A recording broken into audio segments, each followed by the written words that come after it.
Today from the land of Camelot, exclusive from the doctor who tried to save JFK. Shocking revelations, undeniable proof that there was a conspiracy to kill the president.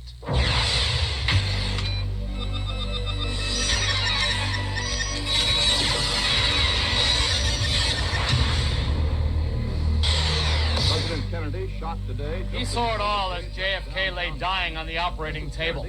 If the bullet had entered from the back, it would have totally removed the cerebellum. He witnessed the First Lady's final farewell. She took her wedding ring and placed this on his little finger. He watched as the Secret Service snatched the body. Then, just 2 days later, he was in the same emergency room, trying to save the life of the assassin, when he got a chilling phone call from LBJ. All of a sudden, this voice like God comes across. The Warren Commission never heard the eyewitness testimony that flies in the face of its official findings. I could have lost my job. Now it can be told for the first time in almost 3 decades what the doctor saw.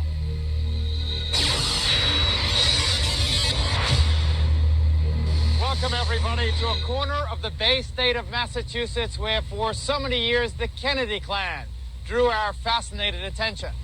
I'm Geraldo Rivera. Over there is Cape Cod and the waters where the young and gracious 35th President of the United States used to sail. Incredible as it may seem, next month, John Kennedy would have been 75 years old. But our focus today is not on Kennedy's glamorous life, but rather on his brutal death. As you know, hundreds of books have been written about the crime of the century. But one, JFK, Conspiracy of Silence, was written by someone who was actually there. And the book's released next week, along with the interview that you're about to see, will surely sweep away the last few remaining defenders of the Warren Commission and its official version of history. Here's our Krista Bradford. The Kennedy assassination here in Dallas is arguably the most bitterly disputed mystery of our time. But all the movies, documentaries, and news accounts never told us Dr. Charles Crenshaw's story. That's because when he left Parkland Memorial Hospital after that harrowing weekend back in November of 1963, he never spoke about what he had witnessed publicly. That is, until now. Hi, Anita. What's going on? Today, Dr. Crenshaw is director and chairman of the Department of Surgery at John Peter Smith Hospital in Fort Worth, Texas. What have y'all got today? Crenshaw supervises the surgery clinic there, guiding and advising young residents, much like he was nearly 3 decades ago, November 22nd, 1963. President Kennedy shot today just as his motorcade left downtown Dallas. Mrs. Kennedy jumped up and grabbed Mr. Kennedy.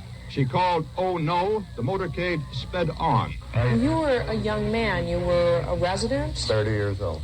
30 years old. Your mind must have been reeling at this point. Here was your president. You were trying to save his life. What was going through your mind? The basic point is it was such a shock. But we treated this every day there at Parkland. So we all almost knew our roles. It was a team approach to resuscitate the patient. And this patient However, just happened this to be... patient was the president. It was Crenshaw's fate to assist in trying to save who at the time was the most important patient in America. Yet investigators for the Warren Commission never interviewed him. And you were never questioned? No, not at all. They did not even do a research project enough to find out who all was in the room. Only those people who wrote up their comments or what they saw were called for the Warren Commission. And you, being a young doctor, decided not to write up your comments? I didn't like the way the project was being handled. And afterwards, when everybody in Dallas knew it was Lee Harvey Oswald, and I didn't think so, I was not going to rock the boat. Dr. Crenshaw's testimony would not just have rocked the Warren Commission's boat, it would have sunk it. His eyewitness observations directly contradict the Commission's findings. What he found and what they changed. They wanted to get that body out of Dallas. Plus, the tender last moments of Jackie and JFK. She kissed his great toe. And that phone call from LBJ. He said, "I want a deathbed statement from the assassin."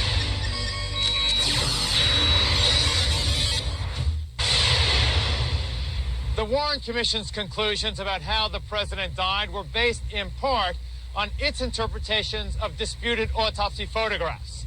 Dr. Charles Crenshaw is actually there. He's one of the very few people to see the president just after he was shot, before the wound in the president's throat, described by the commission as an exit wound, was opened up in a last desperate, futile effort to save the president's life. Here again is our Krista Bradford. Emergency room doctors pass through doors like these thousands of times in a career. Eventually, they get used to the life and death situations on the other side. But nothing could prepare Dr. Crenshaw back in 1963 for what he would face: a mortally wounded president and a first lady in despair. Basically, the first thing you noticed was what? The first thing was really the president lying there, but to the left was Jacqueline Kennedy. And there she was in that famous pink suit. Her whole right side was caked with blood.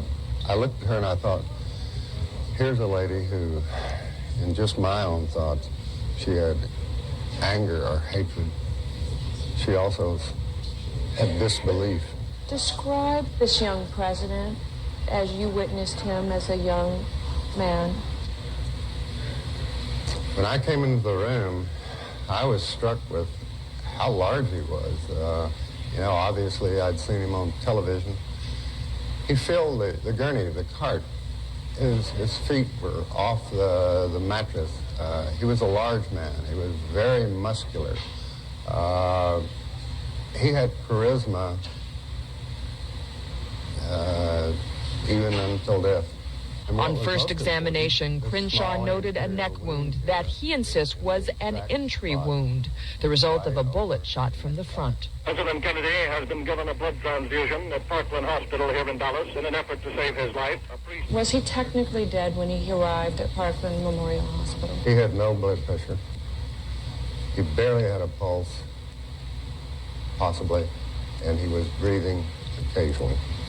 The bullet wound entered here and traveled back, plowing through. Mm-hmm. The hairline here, it went in on the right, coming down here, coming across, and that's the reason that huge plowed out area was present and the cerebellum was there. If the bullet had entered from the back, it would have totally removed the cerebellum and gone forward. The Warren Commission's official version of the assassination said that the bullets that killed the president came from the back, that Lee Harvey Oswald, acting alone, fired 3 rifle shots from the 6th floor of the Texas School Book Depository. What you're saying runs contrary to the findings of the Warren Commission, runs contrary to our official version of what happened to President Kennedy. Oh, yeah.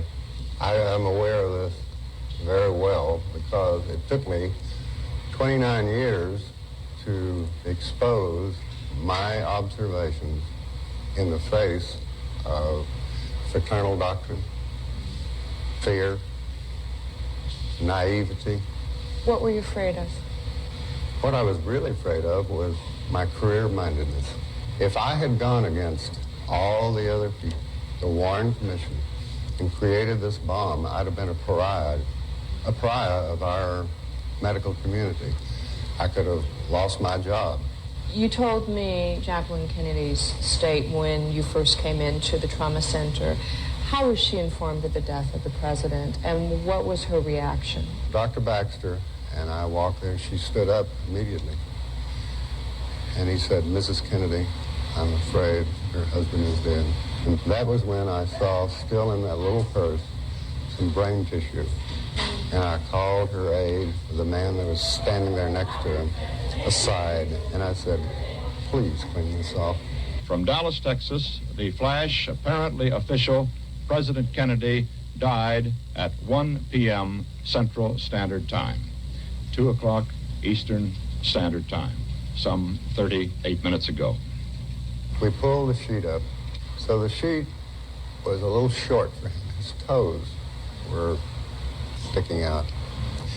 And so as Ms. Kennedy came in, she touched the cart, the gurney, and kissed his great toe And then she took her wedding ring and placed this on his little finger.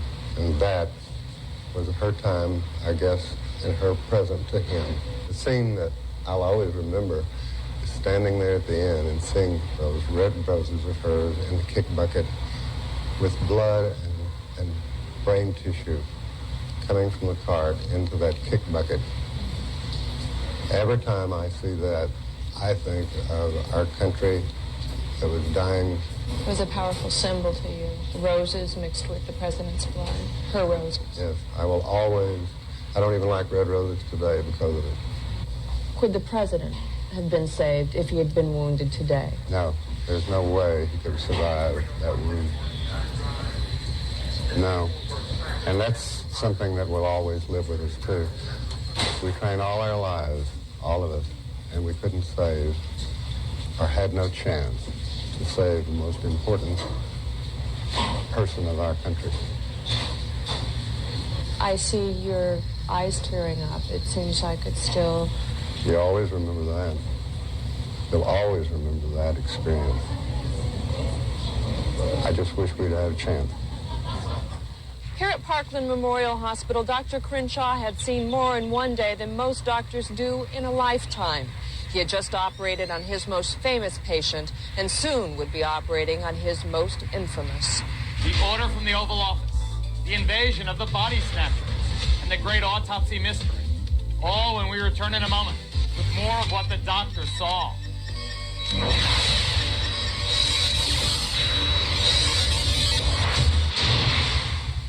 Dr. Charles Crenshaw's place in history would have been guaranteed by the fact that he tried to save John Kennedy's life and then witnessed his actual death. But just 2 days after that dreadful autumn afternoon, Dr. Crenshaw was once again a witness to and a participant in this epic drama. First, let's return to November 22nd, 1963. John F. Kennedy died at approximately 1 o'clock Central Standard Time today here in Dallas. He died of a gunshot wound in the brain. Was there a confrontation over what to do with the president's body?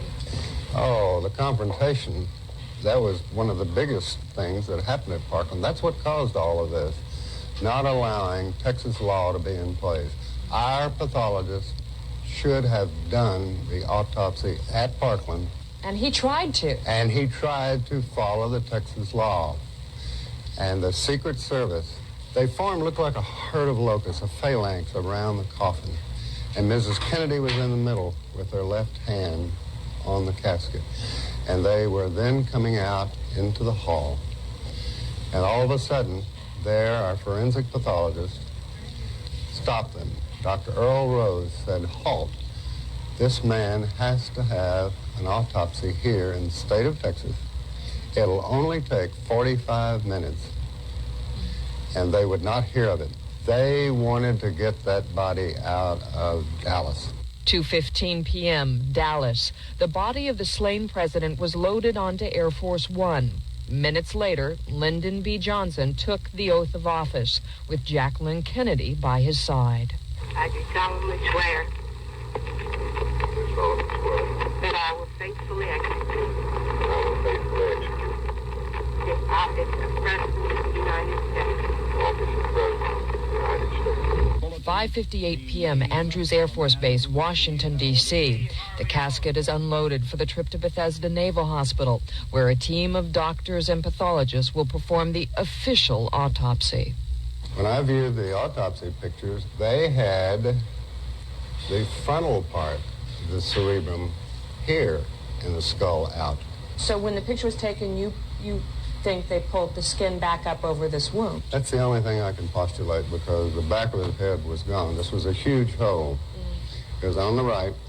It was 9 to 10 centimeters across, and you could look right into the brain. Crenshaw says the autopsy photos of the president's wounds are visibly different from the wounds he had witnessed firsthand. You must have been astounded when you saw. I didn't think it was the same person. Obviously, it was Mr. Kennedy. But something had happened between Parkland and Bethesda, Maryland. So we're talking about the destruction of evidence, because Yes. definitely. This is a very serious charge that you're making. Why do you think you would have gotten in trouble for having revealed this information then? Let's put it this way. Anyone in 1963 that had any other opinion other than the official opinion was going against the stream. Even that night of November the 22nd, and definitely on the 23rd, everybody knew there was one shooter. Lee Harvey Oswald, a 24-year-old school book depository employee, had been arrested at the Texas Theater shortly after the shooting in Dealey Plaza. He was taken into custody and placed in a cell at police headquarters. With the suspected assassin behind bars, Dr. Crenshaw went home briefly to rest on Friday night. Coming to work that morning, that Saturday morning, even though it was early and still dark, there were people all over the place. It was like a fair. Crenshaw stayed the night at Parkland, awakening at 6 a.m. Sunday morning to make the rounds. Meanwhile, across town, preparations for Oswald's transfer to the county jail were underway. He had been interrogated 5 times, but had never confessed. I didn't shoot anybody, sir. I think this is the man that killed the president. Law enforcement officials never got the chance to try Oswald for the terrible crime of which he was accused. That morning, in the basement of the Dallas police station, Jack Ruby became Oswald's one-man judge, jury, and executioner. Anything to say in your defense? Oswald has been shot. For the second time in 3 days, a man on the edge of death was delivered into the hands of Dr. Charles Crenshaw and the Parkland trauma team. When Lee Harvey Oswald came in, all of us wanted to save this guy because we had trained so hard. Now, during all this, you received a phone call. I went to the operating supervisor's office, Audrey Bell, and I picked up the phone. And then all of a sudden, this voice like God comes across. This is the president, Lyndon B. Johnson. He said, "How is the accused assassin doing?" I said, "Well, he's holding his own. He's critical. He's lost a great amount of blood. We hope we can save him." He said, "I want a deathbed statement from the assassin." And all of a sudden, the line was broken. That deathbed statement was never made because Lee Harvey Oswald died shortly after LBJ's call, never having regained consciousness. So Oswald took his secrets with him to the grave. But Dr. Charles Crenshaw's first-hand information, secret these 28 years, is finally being made public, and finally is moving us closer to the truth. More of what the doctor saw in a moment when we take him back to the scene of the crime.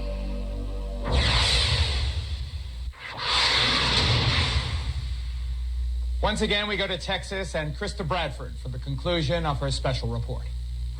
There is no more vivid demonstration of how haunted we are as a nation by this murder than the steady stream of people who visit Dealey Plaza every day, rain or shine, trying to work out the century's most confounding mystery for themselves.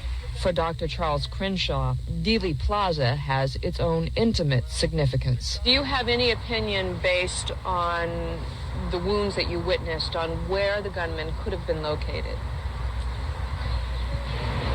Only that he was in the front, and this is the place where more witnesses, for a fact, saw a gunman here and a puff of smoke. So where exactly would that be? Right here, behind this fence. Eyewitnesses did report that shots were fired from over this fence on the grassy knoll. And most conspiracy theorists agree with Crenshaw and the eyewitness accounts that the fatal shots did come from the front.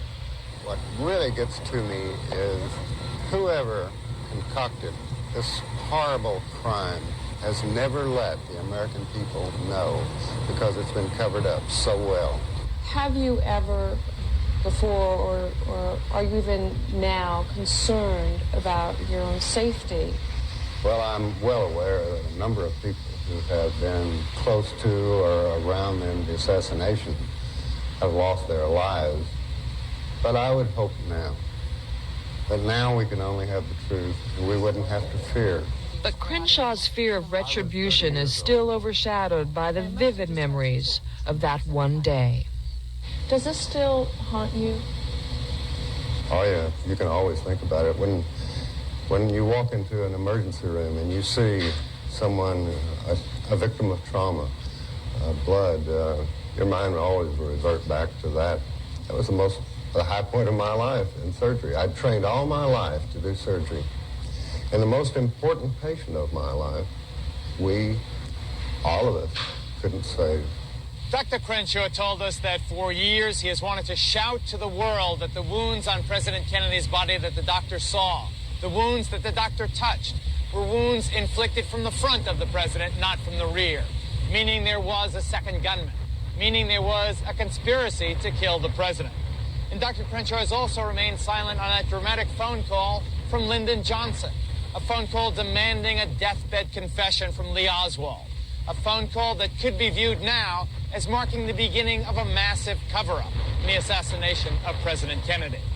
As you know, Congress has recently proposed opening the JFK files, even requesting the KGB to provide whatever information it has. So while it may be too late for justice in the murder of John Kennedy, as been said, it's not too late for the truth. So on a windy day in Buzzards Bay in Massachusetts, that's it for now. I'm Geraldo Rivera.